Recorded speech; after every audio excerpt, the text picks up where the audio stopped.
வணக்கம் உறவுகளே. இன்றைக்கு ஆடிப்பெருக்கு தினம். வயிற்றுக்கு சோறிடல் வேண்டும் இங்கு வாழும் மனிதருக்கெல்லாம்.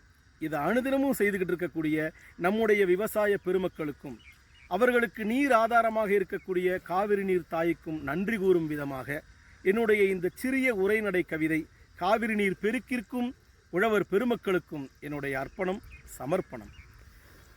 சீத்தலை தந்த மேகலை புகழ் காவிரி தாயே, சோருடை பூமியின் கடை கோடி முனை வரை ஆர்ப்பரிப்பாயே, சீர்தந்து உனை வாரி வரவேற்க காத்திருந்தோமே, உயிர் காக்கும் உழவன் துயர் போக்க நீயும் அரவணைப்பாயே, ஆடி பெருக்கெடுக்கும் நாளில் நாங்கள் விழிபார்த்து விதைத்திடுவோமே, வழி கூடி பிறக்கும் தையில் அறுவடைக்கு நீயும் அருள் தருவாயே, இம்மங்கள நாளில் நன்றி சொல்லி நாங்கள் வணங்கி நின்றோமே, பேரும் செழிப்பும் தந்து உச்ச உழவும் தந்து எங்கள் வாழ்வை நிலைக்க வைப்பாயே, கூழும் காய்ச்சி புத்தாடை வேய்ந்து உள்ள மகிழ்ந்திடுவோமே, இத்தமிழ் குடியிவன் புகழை தரணியே போற்றச் செய்திடுவாயே, காவிரி தாயே நீயும் செய்திடுவாயே.